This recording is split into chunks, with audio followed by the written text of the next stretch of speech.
Je suis Blandine Barlet, je suis sociologue et intervenante en santé au travail au sein d'un cabinet d'expertise sur les conditions de travail pour les CSE. Moi, je m'appelle Jean-Marie et je suis sociologue à l'université Jean Monnet de Saint-Étienne. Voilà, donc on va vous présenter un peu notre ouvrage qui s'appelle La condition intérimaire et qu'on a écrit avec un collectif de collègues.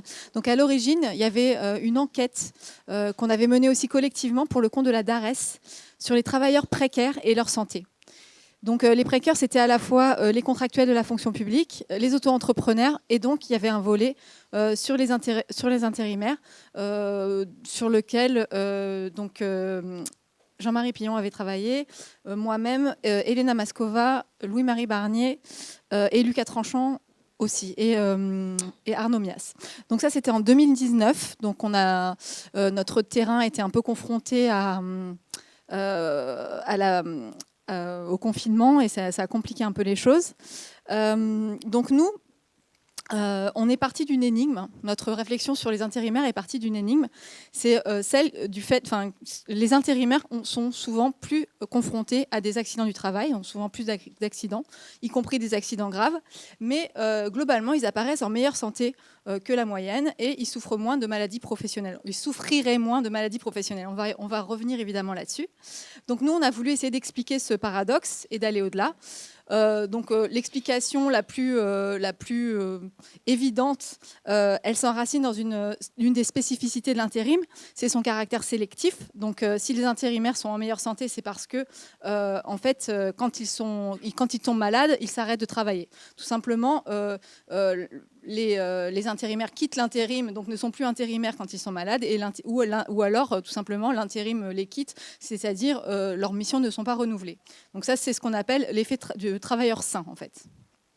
Donc cette explication, voilà, elle est assez simple à trouver, mais nous, on a voulu aller au-delà de ça et essayer de comprendre, en fait, en quoi le travail abîmait les intérimaires et au-delà, en fait, les personnes qui avaient été intérimaires, en fait, qu'est-ce que le travail des intérimaires a comme spécificité ? Dans un contexte où en fait on nous avait beaucoup expliqué que les intérimaires sont une population très diverse et que en fait peu de choses les rapprochent, mais nous on a voulu en s'intéressant au travail trouver des points communs et voir en fait qu'est-ce que c'est qu'est-ce qui les rapproche et qu'est-ce qui pourrait disons constituer une condition. Donc, on a eu deux partis pris dans l'enquête. D'une part, c'est le fait que la santé était un bon angle d'analyse pour saisir la condition intérimaire. Donc, en fait, le statut d'intérimaire et la santé sont des choses qui peuvent être intéressantes d'analyser en même temps, notamment la santé au travail. Et en fait, on voulait aussi analyser le fait, deuxième angle d'attaque, que en fait, leurs conditions de travail sont les sources de ces atteintes à la santé. Donc, c'est évidemment statut d'emploi et conditions de travail sont tout à fait liés dans le cas des intérimaires. Donc pour nous, c'est donc à partir des expériences du travail, donc des différentes expériences de l'intérim et des conditions de travail et des relations de travail qu'on peut comprendre le rapport à la forme d'emploi, donc à l'intérim. Voilà, donc on est allé voir pour ça, donc on a notre méthodologie, elle s'est axée sur deux principaux panels, ou en tout cas enquêtés. On est allé voir des acteurs et des actrices qui gravitent dans le champ de la santé au travail des intérimaires. Donc c'était des services de santé au travail, des préventeurs institutionnels ou des préventeurs des entreprises de travail temporaire. Et on a aussi réinterrogé des personnes intérimaires qui avaient été interrogées dans le cadre des enquêtes de conditions de travail. Donc, Jean-Marie va faire un petit panorama de la population. Merci beaucoup, Blandine. Simplement pour se rendre compte un peu de cette diversité de la population des intérimaires, il faut s'imaginer que donc, la population active, c'est à peu près 30 millions de personnes. Il y a à peu près, je crois, 23 millions de salariés, quelque chose comme ça. Les intérimaires, c'est 700 000 personnes. mais c'est 700 000 personnes équivalent temps plein. Qu'est-ce que ça veut dire? Ça veut dire que si tous les contrats d'intérim étaient convertis en travail à temps plein, ça donnerait à peu près 700 000 emplois. Mais en fait, ces 700 000 emplois, ils sont découpés en 21 millions de contrats de travail par an, 21 millions pour faire 700 000 emplois, et ils ont été occupés par 2,8 millions de personnes différentes. Donc ça veut dire qu'on a 700 000 emplois qui sont distribués, découpés entre 2,5 millions, 3 millions de personnes. Donc ça, c'est un premier élément à avoir en tête, c'est-à-dire qu'il y a finalement une exposition du nombre de gens à l'intérim qui est beaucoup plus importante que les fameux 700 000 emplois, 750 000 emplois qui sont souvent évoqués. Et donc, ensuite, ces 700 000 emplois, équivalents temps plein, en fait, ils sont pas répartis de manière aléatoire. On va avoir des nombres d'heures. En fait, on va avoir des nombres d'heures très différentes. C'est-à-dire que on va avoir une toute petite partie des gens qui vont effectuer, comment est-ce qu'on pourrait dire les choses? La moyenne, c'est 500 heures par an. Voilà, c'est ça qui est important à avoir en tête. Et il n'y a que 600 000 salariés qui ont fait plus qu'un mi-temps, c'est-à-dire 800 heures. Mais donc, vous voyez, il y a près de la moitié des gens qui ont été exposés à l'intérim, qui ont fait moins d'un mi-temps. Donc, c'est ça une des caractéristiques de la population intérimaire, c'est que finalement, on est très rarement, et la plupart du temps, en fait, on n'est pas face à quelqu'un qui est intérimaire à plein temps. L'autre élément qui est important, c'est un enjeu de genre, c'est-à-dire que pour le dire très grossièrement, le CDD c'est plutôt féminin, l'intérim c'est plutôt masculin. Mais ce qui ne veut pas dire qu'il n'y a pas de femmes en intérim, hein, ça représente à peu près un quart des intérimaires qui sont des intérimaires femmes. Mais pour autant, plus on va vers un très grand nombre d'heures, plus on va trouver des hommes. Ce qui ne veut pas dire que les femmes qui sont en intérim ont des toutes petites journées, ont des tout petits mois ou travaillent très peu de temps dans l'année.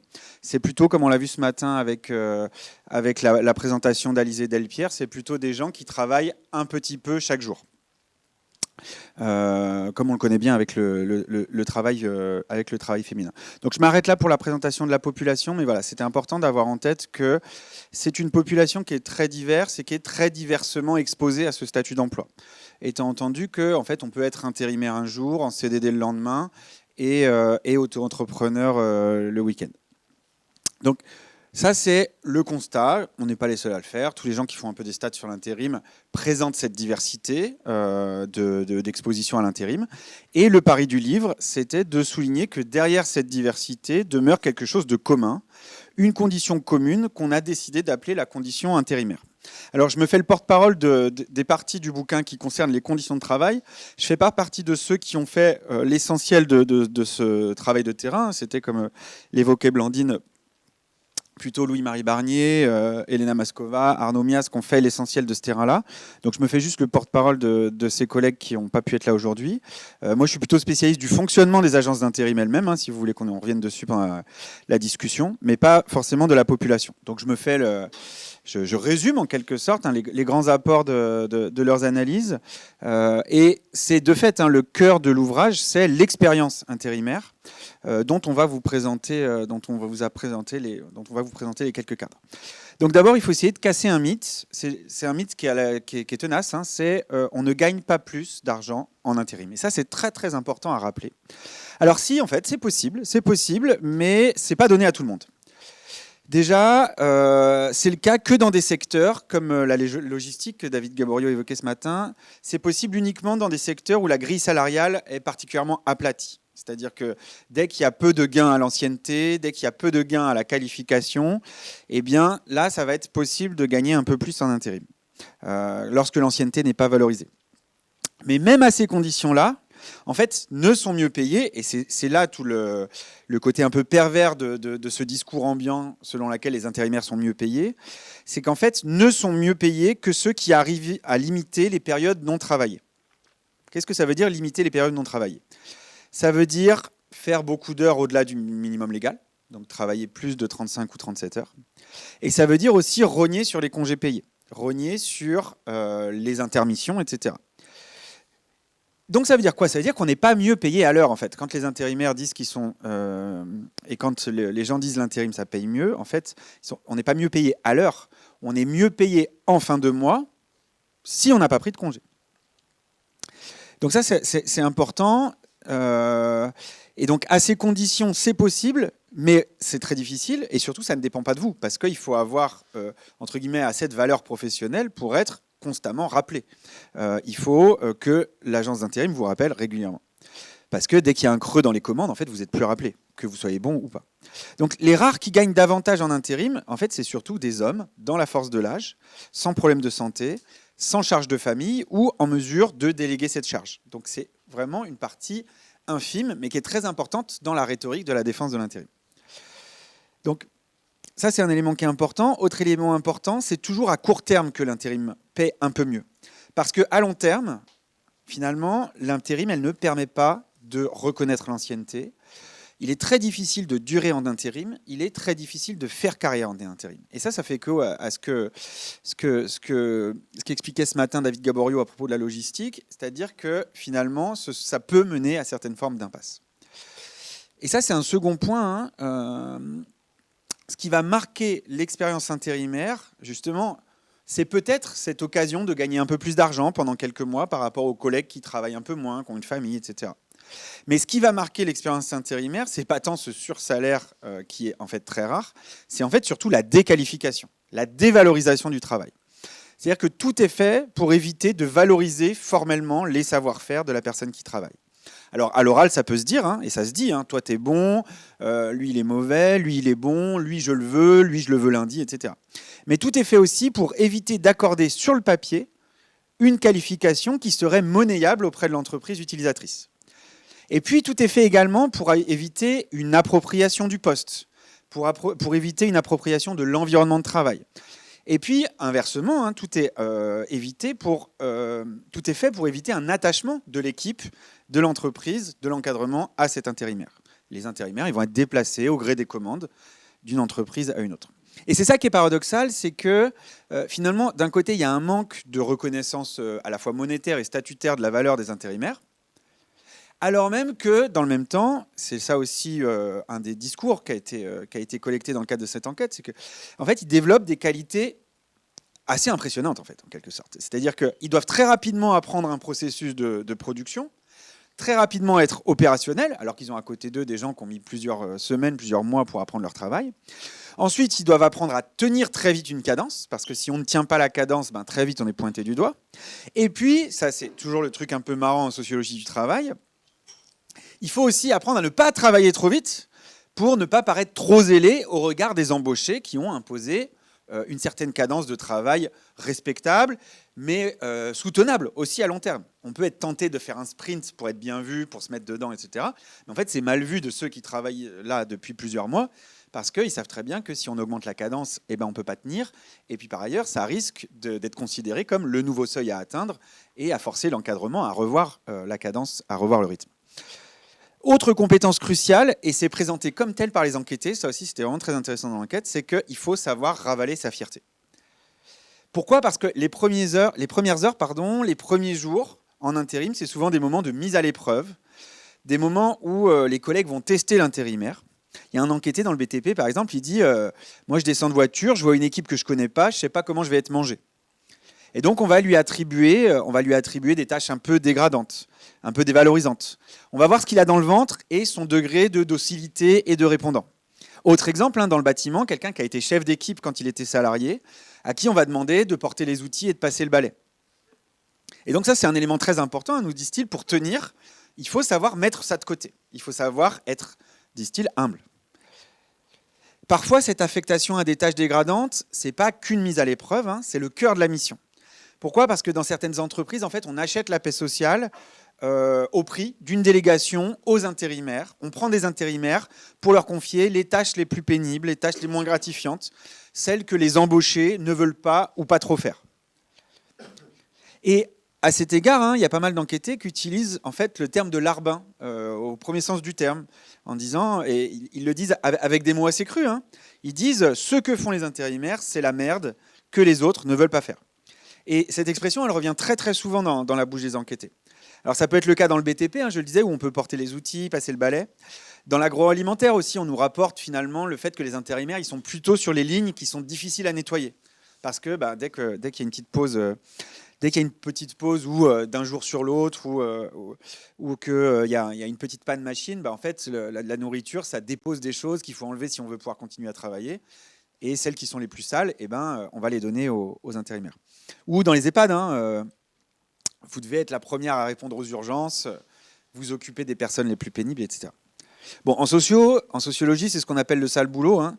C'est-à-dire, c'est pas un boulot inutile, c'est pas secondaire, mais c'est un boulot qui est jugé dégradant, soit symboliquement, parce que ça vous rabaisse, soit physiquement, parce que ça vous dégrade physiquement, quoi. Et donc, ce boulot, on l'attribue habituellement aux personnes minorisées. Ça va être les plus jeunes. Sans doute, vous avez connu ça. Les plus jeunes, les femmes, les personnes racisées. C'est souvent à ces profils-là qu'on attribue ce sale boulot, utile mais considéré comme dégradant. Et c'est intéressant de voir que le statut d'intérimaire, en fait, c'est un véhicule de cette minorisation à l'intérieur des collectifs de travail. Et donc, dans ce genre de configuration, hein, qui sont les plus courantes, en fait, on observe que les collectifs de travail, en fait, sont pas toujours protecteurs. Les embauchés, je le disais, hein, ils vont laisser le boulot aux intérimaires. Et puis, il leur arrive de les taquiner, voire de les brimer. On peut faire face à des formes de harcèlement moral ou sexuel pour le peu d'intérimaires femmes. Un cas qui nous a un peu tous marqués parmi les autrices et les auteurs du bouquin, c'est une dame de 52 ans qui est intérimaire qui fait les cantines scolaires, quoi, et qui, bien souvent, en fait, est privée de vestiaires et de casiers. Si bien que parfois, ses collègues embauchés s'amusent à mouiller ses affaires, ce qui fait que le soir, elle doit remettre des vêtements mouillés. Bon, c'est un peu caricatural, hein, et si elle en parle, ça ne lui arrive pas à chaque fois, mais simplement, pour elle, et c'est comme ça qu'elle le présente, hein, c'est significatif de sa marginalisation, et d'une marginalisation qu'évoquent régulièrement les intérimaires quand ils et elles intègrent des équipes. Et ça achève, et ça c'est un élément important, hein, qui a été repéré aussi dans l'enquête, ça achève de convertir les intérimaires à un rapport instrumental en fait au travail, un rapport désabusé. Alors quand on écoute les agences d'intérim, elles parlent de zapper, mais de fait, ce zapping des intérimaires, il est produit aussi par ces conditions de travail, et ça ne les empêche pas de travailler, comme je le disais. Ils et elles arrivent à atteindre assez rapidement les cadences attendues par les collègues. Simplement, voilà, quand ils ne se sentent pas en sécurité dans les relations, hein, là je ne parle pas encore de sécurité au travail, quand ils ne se sentent pas en sécurité dans les relations, ils vont plutôt chercher à se prémunir pour éviter d'être impliqués dans les conflits, soit entre la maîtrise et les équipes, soit au sein des équipes. Et donc, pour vous donner quelques citations, hein, tirées du bouquin, il y a un intérimaire du BTP qui dit par rapport à une ambiance de merde, l'intérimaire, le vendredi, il se barre. Il n'a pas besoin de dire au patron « je ne reviens pas lundi », le contrat il se termine le vendredi, il se barre. Donc c'est une façon d'expliquer qu'on se prémunit de s'investir dans les conflits. On a un autre qui est dans le BTP qui dit en fin de compte, l'intérim, c'est comme une vie dans la vie, tu vois ce que je veux dire, tu rencontres des gens, sauf que ça se fait très vite, ça peut durer un temps très court, des fois tu passes un bon moment, des fois tu passes un mauvais moment. Donc un rapport relativement, finalement, lointain, désabusé, au travail que peuvent vivre les intérimaires.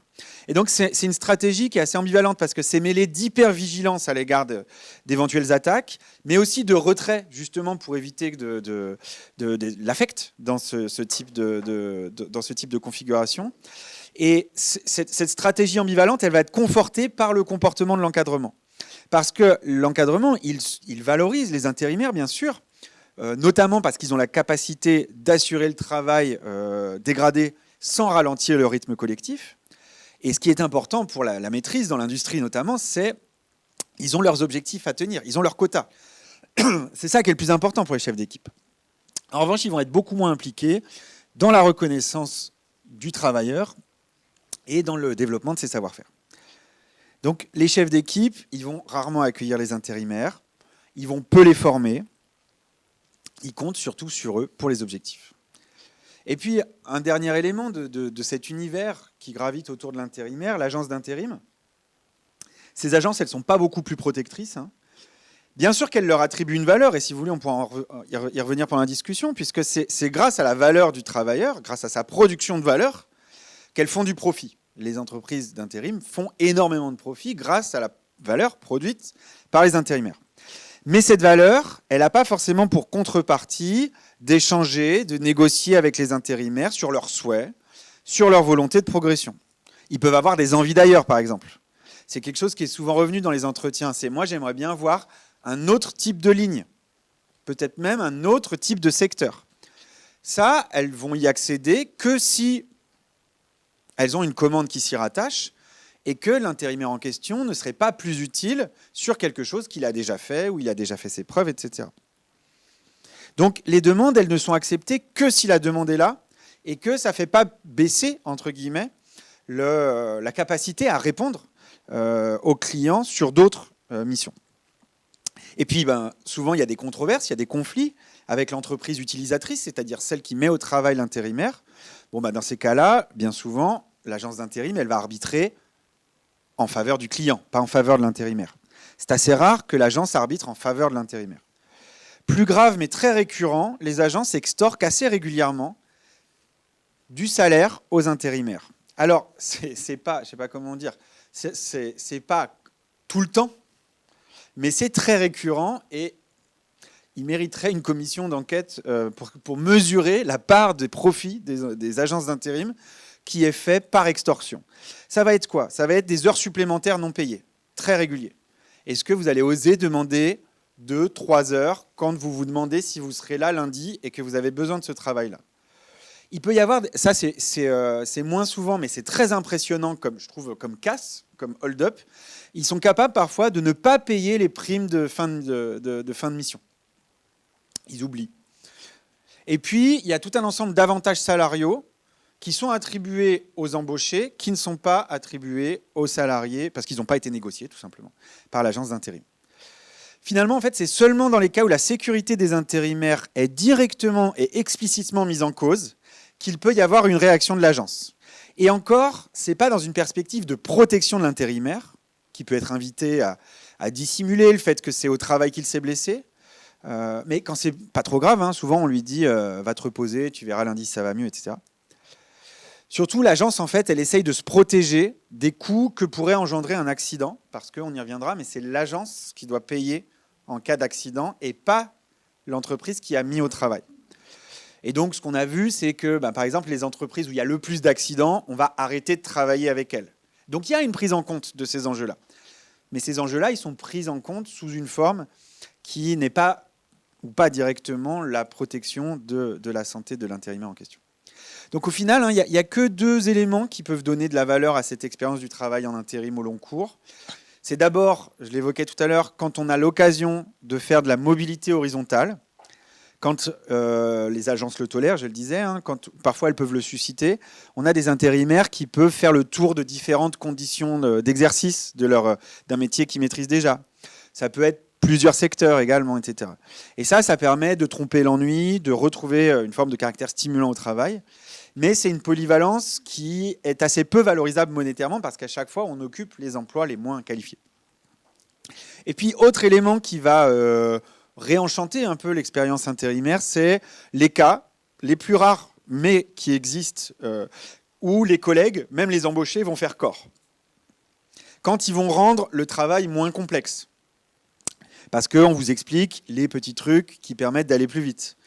Quand on vous transmet les gestes qui permettent de travailler en sécurité, de se préserver sur la longueur. Quand on peut aller manger une pizza ou simplement fumer une clope après le boulot. Ce qui n'est pas toujours le cas. Il y a bien souvent les clopes des intérimaires et les clopes des embauchés. Mais là, c'est des situations qui ne sont pas les plus courantes et qui demeurent elles-mêmes précaires puisque, comme on l'a dit à plusieurs reprises, en fait, la mission, elle peut toujours s'arrêter. Bon, je m'arrête sur les conditions de travail, mais finalement, les intérimaires, malgré leur diversité, ils font l'expérience d'une subordination assez radicale, à la fois aux autres, que ce soit des collègues, des supérieurs, ou l'agence d'intérim qui est officiellement l'employeur, mais aussi au temps, qui peut passer pour un ennemi assez rusé, puisque le temps ne permet pas de faire reconnaître sa valeur professionnelle. Donc c'est pour ça qu'on a choisi de parler de conditions intérimaires. Si on a utilisé cette notion, c'est en référence à Simone Veil, c'est Louis-Marie Barnier qui le proposait et qui a eu la bonne idée d'aller rechercher une citation de Simone Veil qui disait « L'ouvrier, quoique indispensable à la fabrication, n'y compte presque pour rien.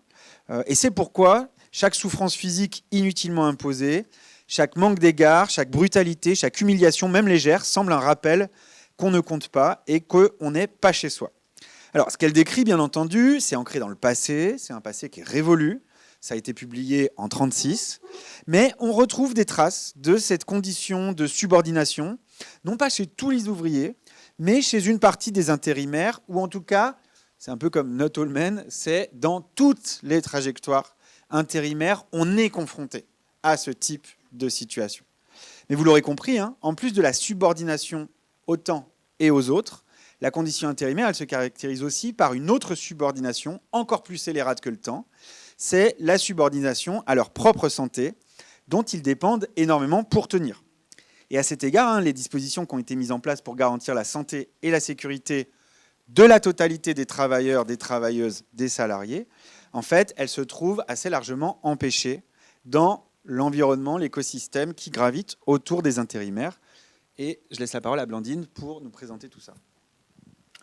Donc Jean-Marie a bien décrit le fait que les intérimaires étaient souvent alloués au sale boulot. Donc concrètement, c'est souvent les tâches les plus dangereuses. Donc par exemple, dans une usine, ça va être le poste de peinture, donc avec des toxiques très dangereux auxquels ils sont confrontés. Ils inhalent tous les jours avec des conditions de protection très sommaires. Ça peut être aussi des conditions de travail dégradées par rapport aux horaires. En fait, les salariés permanents n'acceptent pas certaines tranches horaires. Du coup, les salariés intérimaires sont beaucoup plus flexibles par rapport à ça. Ça peut être beaucoup de choses. Et donc, cette délégation du sale boulot, en fait, elle a un effet sur la santé, vraiment sur les affections que peuvent développer les intérimaires du fait de leur travail. Donc, on peut vraiment parler d'une sous-traitance des risques et ce n'est pas vraiment un effet collatéral. Par rapport à ça, j'ai une anecdote d'expertise où en fait des cadres nous disaient en fait on a un projet. Alors ce projet était très contesté par les salariés. C'était dans une grande compagnie aérienne française. Donc il devait y avoir plus d'intérimaires qui intervenaient sur les postes les plus dangereux. Et donc, cette cadre, très naïvement, nous dit « Mais les syndicats vont être contents, puisque nous, on travaille pour les représentants du personnel. Les syndicats vont être ravis. Il y aura presque plus d'accidents du travail. » Donc, elle nous a dit ça de cette manière très, très naïve, où finalement, c'était très, très parlant, la manière dont vraiment les risques sont sous-traités. Donc, face à ça, donc on a une population qui est très exposée, mais qui n'est pas prise en charge au même titre que les autres populations, au même titre que les CDI ou les CDD, de la même manière que les autres par le système de prévention. Donc, le système de prévention français est basé notamment sur la médecine du travail, la prévention en santé au travail, qui a deux axes principaux. Un axe centré sur le suivi individuel ou la prise en charge individuelle, où en fait il y a des visites d'embauche et des visites périodiques qui sont de plus en plus espacées avec, disons, le manque de médecins du travail.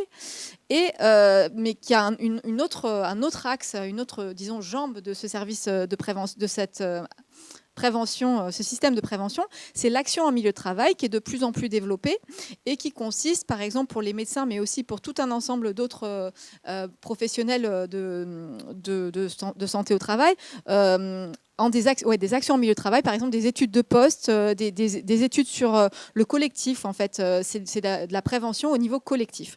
Donc ça peut être la toxicologie, ça peut être l'ergonomie, ça peut être plein de choses. Des ingénieurs hygiène-sécurité qui vont voir concrètement comment se fait le travail, comment ça fonctionne, quelles sont les conditions de travail. Donc ces deux volets, disons, du système de prévention, ils se nourrissent l'un l'autre. C'est-à-dire que en fait, les médecins ou les infirmières reçoivent en entretien individuel des personnes qui vont leur relater des choses sur leurs conditions de travail et qui vont leur mettre la puce à l'oreille par rapport peut-être à des toxiques, peut-être à des conditions de travail qui posent problème, et du coup ils vont pouvoir compléter par des études de poste ou en fait aller discuter avec l'employeur pour dire mais c'est pas normal qu'il soit confronté à telle pratique, etc.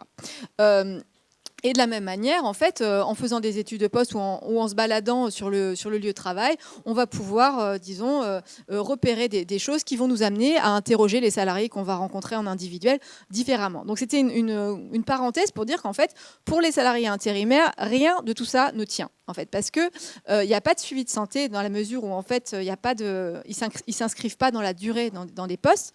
Donc il y a juste une visite d'embauche dans la plupart des cas.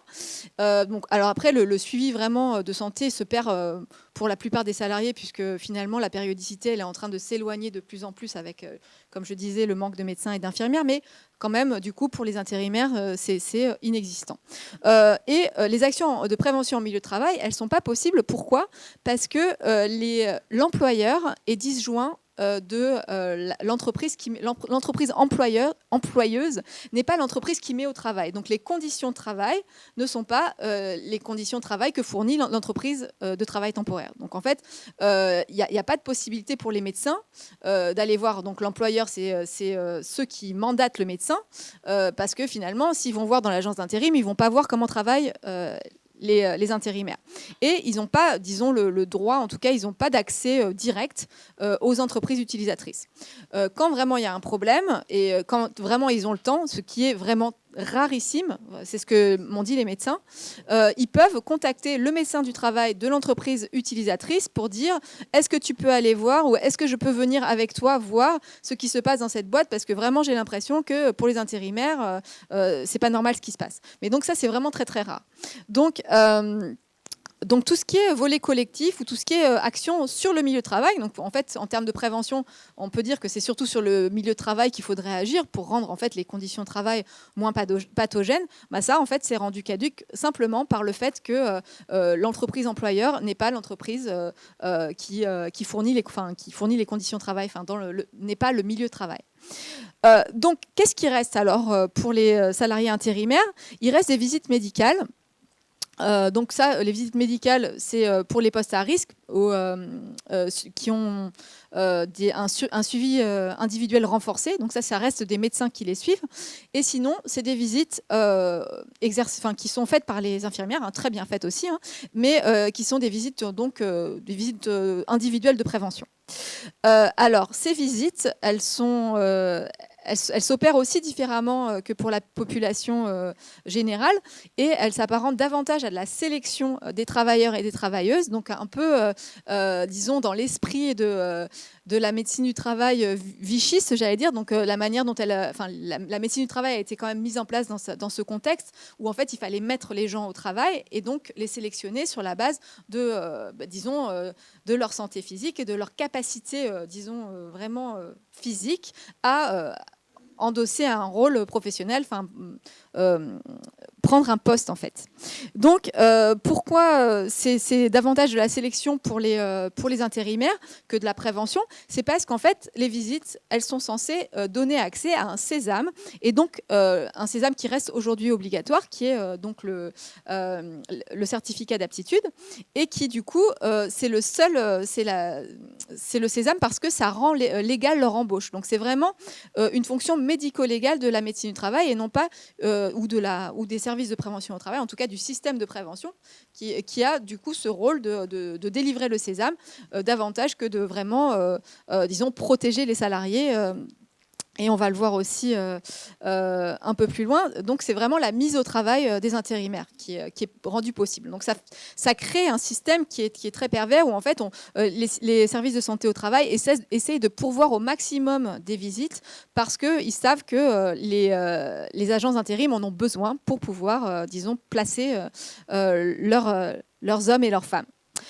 Donc, ces visites, elles sont de plus, rudimentaires parce que les médecins et les infirmières ont très peu d'informations sur le poste qui va être occupé. Contrairement à quelqu'un qui est en CDI, pour qui en fait le poste il est connu à l'avance, un intérimaire qui va faire une visite de santé au travail, parfois l'agence d'intérim ne fournit même pas le nom de l'entreprise utilisatrice, donc il n'y a même pas de poste précis. Donc on sait juste presque, le domaine ou le secteur d'activité dans lequel il va travailler, mais du coup le médecin face à ça, il va disons, donner des grands conseils, disons, de santé publique, qui peuvent être même un peu infantilisants dans la mesure où ça s'axe sur, disons, ça peut être l'hygiène, ça peut être l'alimentation, ça peut être les addictions, beaucoup. Hein, voilà. Non, mais vous savez qu'il ne faut pas prendre de la drogue avant de faire ça parce que ça peut vous mettre. Voilà. Il y a beaucoup de ça, hein, beaucoup de drogue et intérim, surtout que c'est souvent une population jeune, donc c'est très, y compris les médecins du travail, c'est pour le coup une population un peu âgée. Donc moi j'ai beaucoup vu des médecins du travail qui disons, avaient un discours comme ça, les petits intérimaires, il faut bien leur expliquer qu'ils ne peuvent pas fumer de joint avant d'aller sur le chantier parce que voilà. Bon, pour moi, pour nous, c'est une vision de la prévention qui est quand même très très rudimentaire, si ce n'est dépolitisante, si ce n'est problématique. Et disons, ça s'apparente plus à de l'information sensibilisation où ils peuvent être amenés à donner des brochures, etc. Qu'à vraiment, disons, une protection des intérimaires. Et l'autre aspect qui est problématique, c'est que les intérimaires, ils sont rendus responsables de leur exposition au risque. En fait, justement, ce qui va être problématique, ça va être justement les addictions, etc. Et non pas les conditions dans lesquelles ils sont amenés à travailler. Donc, en fait, il s'agit d'adopter les bonnes pratiques, il s'agit de faire bien attention, voilà. Mais souvent, ils ne maîtrisent pas leurs conditions de travail et ces conditions de travail sont dangereuses. Il y a aussi, quand je vous disais qu'il s'agit de sélection davantage que de prévention, il y a aussi un aspect contrôle de leur état de santé. Donc, on va contrôler leur corps hein, et faire toute une série de tests. Et qui n'échappent pas du tout aux intérimaires qui développent des stratégies pour taire leurs problèmes de santé ou pour les minimiser. Donc en fait, on a vu des intérimaires, ou nos collègues ont vu des intérimaires qui disaient moi, quand je vais voir le médecin du travail, je dis rien, ou je dis que tout va bien, c'est normal, parce que sinon, je ne pourrais pas avoir de mission. Ce qui était assez drôle, c'est que du coup, moi qui ai vu des médecins du travail, j'ai vu un peu l'envers, et j'ai des médecins qui m'ont dit, oh là là, moi j'adore voir des intérimaires, parce qu'ils vont super bien. Ils se plaignent jamais, ils ont super envie de travailler et c'est très agréable hein, parce que nous, toute la semaine, toute la journée, on a des gens qui se plaignent. Voilà. Donc, voilà, pour dire que, alors, ils ne sont pas forcément tous complètement dupes, mais il y a quand même ce côté où, en fait, les intérimaires sont obligés de taire leurs problèmes de santé au risque de passer à côté des missions. Alors, est-ce qu'il n'y a pas quand même un côté protection qui peut venir de ces visites? Dans certains cas, les médecins peuvent émettre des restrictions médicales. C'est pour ça que les intérimaires ne disent rien, parce qu'ils ne veulent pas qu'il y ait écrit sur leur fiche pas de port de charge, parce que par exemple, s'ils travaillent s'ils veulent se placer dans un milieu où en fait il faut absolument porter des charges, d'accord, ils ont un peu mal au dos, mais ils préfèrent pas le dire pour pouvoir continuer à porter des charges, et tant pis pour eux. Mais donc ça, les médecins, ils le comprennent très bien. Certains disent, voilà, on pèse le pour et le contre par rapport à ce que peut... apporter à l'intérimaire le fait d'avoir une employabilité prolongée. Mais il y a aussi des décisions qui prennent sur donc les restrictions sont très très très très rares et dans la plupart des cas elles sont prises disons en connivence avec l'intérimaire où on dit oui bon en admettant que l'intérimaire donne des indications sur son état de santé réel ou que de toute façon il soit trop visible, notamment par exemple justement mal au genou, etc. Là il y a une discussion, qu'est-ce que vous en pensez? Et du coup, si l'intérimaire dit ouais vraiment là pour le coup restriction, pourquoi pas, l'agence va bien me trouver des missions, ou bien là si vous mettez une restriction, j'aurai plus jamais de mission, c'est sûr. Donc là il peut y avoir un peu disons une collaboration ou un travail en commun entre le médecin et l'intérimaire qui jauge ensemble en fait ce qu'il vaut mieux faire pour l'employabilité et la santé. Mais dans des cas où en fait l'intérimaire va soit se mettre en danger, soit mettre en danger ses collègues, j'ai des médecins qui par exemple m'ont dit, j'ai rencontré quelqu'un qui n'y voyait mais absolument rien et qui allait être mis dans un poste de conduite d'engin. Donc là vraiment j'ai mis une inaptitude ou une restriction plus avec un signe attention parce qu'il était hors de question qu'il soit affecté à ce poste parce que c'était dangereux. Mais c'est rarissime, hein, vraiment la plupart du temps, et c'est vraiment des arbitrages entre entre voilà, santé et employabilité, sachant qu'en fait, pour beaucoup, les populations intérimaires sont des populations précaires dans le sens où elles n'ont pas de stabilité de l'emploi, mais elles sont souvent aussi précaires socialement et économiquement, financièrement. Et cette précarité les rend particulièrement vulnérables à la désinsertion professionnelle et qui est un vrai épouvantail de l'autre côté, c'est-à-dire qu'on n'a pas envie d'être mis dans des situations dans des conditions de travail délétères, mais l'alternative, qui est tout aussi indésirable dans la mesure où finalement le chômage, dans certains cas, est encore plus dangereux pour la santé des personnes et de leur entourage. C'est ça qui aussi rentre dans l'équation, que des conditions de travail très délétères. Donc quand, disons, on implique une famille, on implique des enfants, je veux dire par exemple pour des parents qui n'ont pas, des parents qui n'ont pas de conjoint et qui ont du coup une seule source de revenus, etc., de pouvoir se dire qu'en fait ils vont impliquer leurs enfants dans leur choix ou dans leur chômage, c'est très très dangereux voilà, pour la désinsertion professionnelle et puis pour la situation sociale de familles entières. Donc là, l'arbitrage, il se fait quand même avec tout ça en tête. Donc c'est pour ça qu'en fait, plus ils sont dans une situation précaire économiquement et socialement, plus les intérimaires vont être poussés à se mettre en danger ou à s'exposer à des conditions de travail pathogènes sciemment. Ils le savent très bien qu'en fait, il ne faut pas qu'ils portent des cartons lourds parce que justement, ils ont mal au dos. Ils savent très bien qu'il ne faut pas qu'ils s'exposent à ces conditions de travail, mais l'alternative est tellement indésirable aussi que finalement, le choix, il est limité. Au-delà de la médecine du travail qui, de toute façon, en fait, a une portée limitée, j'ai envie de dire, évidemment, c'est quelque chose dont on est assez fier en France parce que ça n'existe pas forcément ailleurs, mais dans d'autres pays où elle n'existe pas, il n'y a pas forcément moins de morts au travail ou moins de maladies professionnelles. Donc très bien, la médecine du travail ne fonctionne pas pour les intérimaires, mais alors du coup, peut-être que d'autres choses pourraient fonctionner. Pas très bien non plus. Alors parce que notamment, on en a parlé, je crois, rapidement ce matin, les formations à la sécurité sont toujours très sommaires, mais alors pour les intérimaires, c'est encore plus sommaire, parce que quand on est sur des missions très courtes, prendre par exemple sur une mission d'une semaine ou sur une mission d'une journée quelques heures ou quelques jours, impossible, pour expliquer ou pour donner un cadre sur la sécurité, c'est très rare et c'est difficile. Donc souvent les intérimaires apprennent sur le tas grâce à des anciens, donc grâce à un collectif ou grâce à la solidarité. D'autre part, ces formations à la sécurité, non seulement elles sont très sommaires, mais aussi, quand on regarde leur contenu, elles sont plus dans le contrôle des connaissances des intérimaires, c'est-à-dire qu'en fait, on va leur faire des tests pour savoir si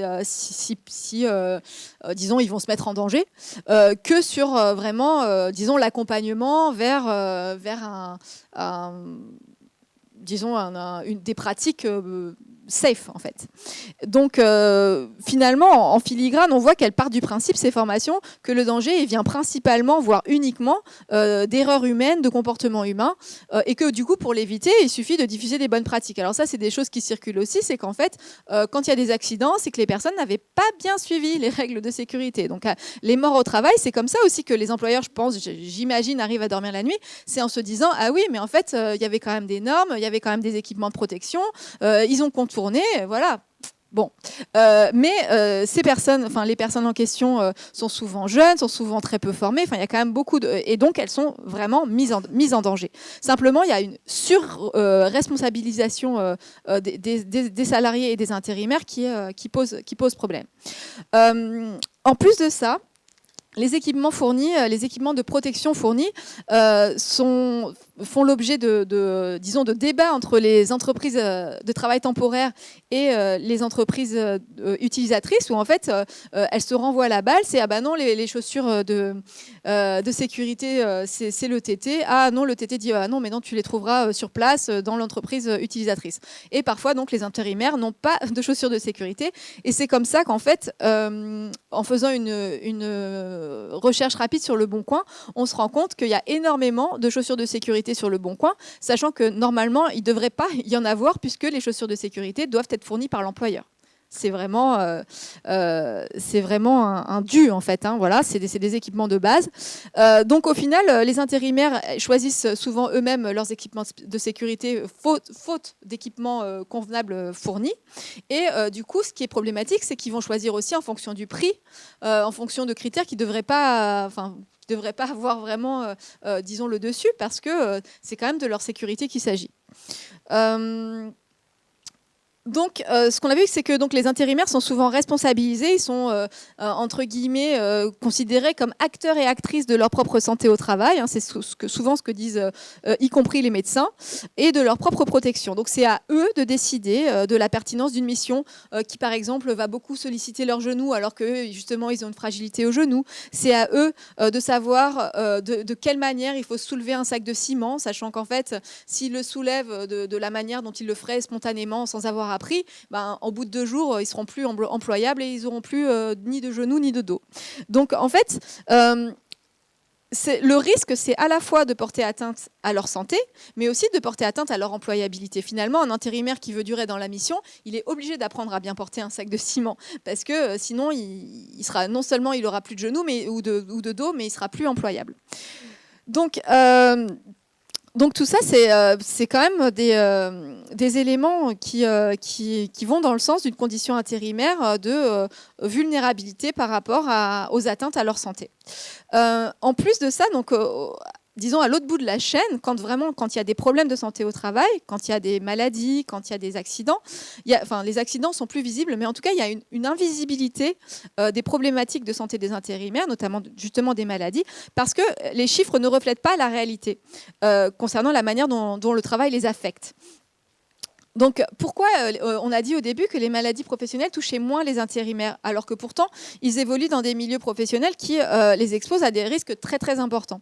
Ça peut être des produits toxiques, ça peut être de la polyexposition, ça peut être, on en a parlé, et en fait, il y a énormément d'exemples. Mais donc, tout simplement parce que donc il y a l'effet travailleur sain, mais aussi, il y a le fait que les chiffres sont biaisés parce que l'intérim concerne des populations qui sont des populations immigrées souvent, des populations peu qualifiées, et qu'au sein de ces populations, il y a beaucoup de non-recours aux droits, donc un phénomène de sous-déclaration des maladies professionnelles. Ces populations-là n'ont pas, disons, le réflexe de demander, de dire, tiens, si j'ai mal au dos, c'est à cause de mon travail, je vais faire les démarches. Donc ça, c'est disons, une sorte d'autocensure à la base. Et dans un deuxième temps, par rapport à la reconnaissance, si par exemple, quelqu'un se dit « Non, là, mon dos, s'il est détruit, c'est à cause de mon travail », la démarche de reconnaissance est rendue plus compliquée par le fait que le curriculum laboris, donc c'est le parcours d'emploi, il est très difficile à reconstituer pour des salariés précaires dont les parcours sont discontinus, sont éclatés ou éparpillés géographiquement, avec beaucoup d'employeurs différents, etc. Donc ça rend les démarches de reconnaissance de maladies professionnelles qui déjà à la base sont très compliquées, encore plus complexe, avec donc à la clé une sous-reconnaissance des maladies professionnelles. Donc cette sous-reconnaissance, elle vient à la fois d'une sous-déclaration et d'une sous-reconnaissance, même quand la démarche est faite. Donc là, on a vraiment un cercle vicieux qui fait que les outils de quantification et d'objectivation actuels dont on dispose par rapport à la santé, la mise en visibilité, disons, des maladies professionnelles qui touchent les populations précaires et plus particulièrement intérimaires, aboutissent, donc par exemple les chiffres des maladies professionnelles, ça pourrait être un bon levier. Donc en gros, on voit qu'il y a beaucoup de maladies, donc on cible la prévention sur ces maladies et sur ces populations.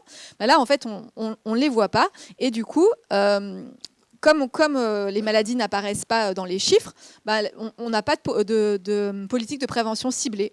Donc, les risques continuent d'affecter la santé des populations précaires et aussi des intérimaires, mais sous le radar, sans être identifiés. Donc, c'est vraiment un cercle vicieux.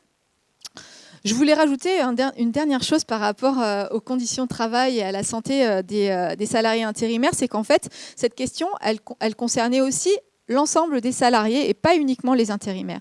Parce que ce que j'ai vu moi souvent dans des expertises, c'est qu'il y avait un nivellement par le bas des conditions de travail. C'est-à-dire que les intérimaires acceptent le sale boulot, acceptent des conditions de travail donc pour pouvoir subvenir à leurs besoins, pour pouvoir avoir d'autres missions, acceptent des conditions de travail qui vont être, disons, qui vont dégrader leur santé, qui vont être difficilement tenables. Et de ce fait, avec quelques années plus tard, ou même une fois que les intérimaires auront été titularisés, on va voir ces pratiques dangereuses, par exemple, se généraliser à l'ensemble des salariés. Donc, dans un premier temps, les salariés en CDI vont pouvoir se dire, bon, nous, on a des horaires corrects. Nous, on n'a pas justement la tâche donc dans la compagnie aérienne dont je voulais parler. Donc, c'est super, on ne va plus mettre la clim. En fait, enlever la clim d'un avion, c'est très lourd. C'est des gros tuyaux qui pèsent très lourd. Et en fait, donc ces tâches sont de plus en plus sous-traitées. Donc, les permanents sont contents, ils n'ont plus à le faire. C'est super. Sauf que, et du coup, ils doivent aller plus vite sur d'autres tâches, etc. Donc très bien, ça les préserve. Sauf que dans d'autres cas, en fait, par exemple, une tâche qui est faite à 3 par des salariés CDI va être faite seule ou à 2 par des intérimaires. Lentement mais sûrement, l'entreprise va finir par imposer ces pratiques aux salariés en CDI. Donc ça pour dire qu'en fait, dans un premier temps, on est rassuré par le fait qu'il y ait, on va dire très très schématiquement, plus faible que soi pour pouvoir avoir donc bénéficier en quelque sorte du glissement de tâches et pouvoir avoir des conditions de travail un peu plus avantageuses. Mais dans un second temps, c'est l'ensemble des conditions de travail qui va être nivelé par le bas, qui va être, disons, de plus en plus pathogène parce qu'on se rend compte que si ça passe pour les intérimaires, pourquoi ça ne passerait pas pour la population générale. Voilà, je laisse la parole. Non. Simplement 3 petites minutes de conclusion dans la lignée de ce que tu viens de dire. Ce qu'on a retiré de notre enquête, c'est que finalement, regarder l'intérim, c'est pas que regarder 700 000 équivalents temps plein, 2,8 millions de personnes qui passent sous ce type de statut au cours d'une année. En fait, c'est assez révélateur. Donc, l'intérim, c'est un révélateur du fonctionnement de l'économie dans son ensemble. Puisque, quel que soit le secteur, que ce soit la sphère publique, la sphère privée, etc., ce qu'on constate, c'est une forme d'intensification du travail. Ça a été longuement rappelé ce matin. On a une optimisation des facteurs de production qui va avec cette intensification du travail. Et donc, le développement de l'intérim, sa normalisation, et puis en quelque sorte, ce que tu évoques aussi, le glissement de tâches, finalement, de ces travailleurs un peu plus en forme, qui ont un peu plus de temps devant eux, etc., vers leurs collègues embauchés, en fait, en quelque sorte, c'est à la fois une cause et une conséquence. En fait, ça devient le cœur du modèle économique de certains secteurs. Alors, on a un collègue qui s'appelle Daniel Véron qui l'a très bien montré avec le détachement. José Calderon aussi l'a très bien montré dans d'autres secteurs, sur le détachement également. Gaëtan Floco a pu le montrer à propos des cadres. Sarah Abdelnour, une autre collègue sociologue, a pu le montrer avec l'auto-entrepreneuriat. En fait, ce type de contrat qui permet d'optimiser, d'essorer la force de travail, en fait, ça devient un des piliers du modèle économique en question. Ça va permettre l'adéquation en fait, entre l'usage du capital et l'usage du travail. Ça va permettre de faire en sorte que finalement, le modèle économique devienne soutenable. Alors, ça repose bien souvent sur certaines formes d'illégalisme qui peuvent être tolérées. Monsieur Smith en a largement parlé ce matin. En fait, c'est des illégalismes avec lesquels tout le monde arrive à dormir. Un truc tout bête, mais le fait que en fait, l'intérim, ce n'est pas une période d'essai, ça, c'est quelque chose qui passe comme une lettre à la poste. Mais c'est complètement illégal. Le fait qu'on puisse faire plus de 18 mois sur le même poste en intérim, c'est illégal. Et ainsi de suite, et ainsi de suite. Il y a une forme de normalisation de l'illégalisme. Et tout ça, ça va permettre d'augmenter en fait la disponibilité de la main-d'œuvre, l'amplitude horaire. Et puis, on va aussi pouvoir ajuster cette mobilisation de la main-d'œuvre à la fluctuation de la production. Et donc, l'intérim va autoriser comme ça et renforcer des processus de chasse au temps mort, des processus de finalement de situations où, dès que le capital est utilisé, on a du travail. Dès que le capital n'est pas utilisé, on ne paye rien. Du coup, la piètre santé des intérimaires, dans ce cadre-là, leur fragile rapport au temps, leur fragile rapport à l'argent, mais aussi leur maintien dans une subordination individuelle, en fait, ça apparaît pas comme un problème. Et quand on regarde, quand on a fini l'enquête, ce qu'on se disait, c'est que c'est pas un problème de communication, c'est pas un problème d'organisation, c'est pas un problème de volonté politique, c'est pas non plus un trou dans la raquette.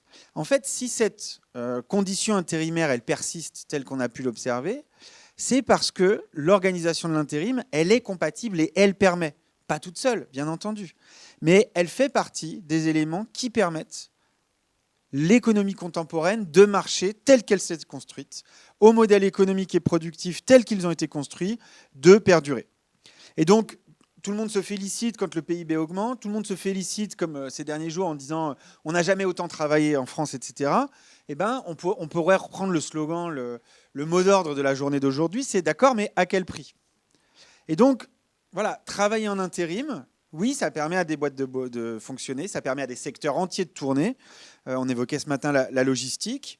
Mais pendant ce temps-là, ça attaque le capital professionnel de certains travailleurs et de certaines travailleuses. Ça limite la possibilité de s'établir dans un métier. Ça attaque le capital physique des individus. Et ça réduit à long terme les possibilités de tenir dans un secteur. Donc quand on vous parle de métiers en tension, souvent il y a des intérimaires. Pourquoi est-ce qu'il y a des intérimaires? Parce qu'en fait, on ne peut pas faire carrière. C'est très compliqué de faire 42 ans et demi dans les métiers en tension. Et puis enfin, le travail intérimaire, il attaque les finances personnelles. Il réduit les intérimaires à des formes de prévoyance individuelle pour gérer l'incertitude. Et de ce point de vue-là, la condition intérimaire, c'est un peu un symptôme en fait, de la condition, de l'évolution, du statut de tous les salariés. Voilà, si on met en perspective avec toutes les réformes du marché du travail qu'on a pu connaître ces dernières années, le risque vieillesse, il est de moins en moins couvert puisqu'il faut travailler plus longtemps.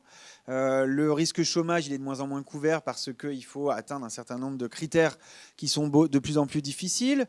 La maladie, c'est de plus en plus difficile d'y avoir accès parce qu'il y a des jours de carence, etc. etc. Et donc, la condition intérimaire, en quelque sorte, c'est représentatif. C'est assez représentatif des transformations, finalement, qui sont soit en train de survenir, soit souhaitées pour le reste du monde du travail. Donc, effectivement, ce qui est important, ce n'est pas de se concentrer sur les intérimaires.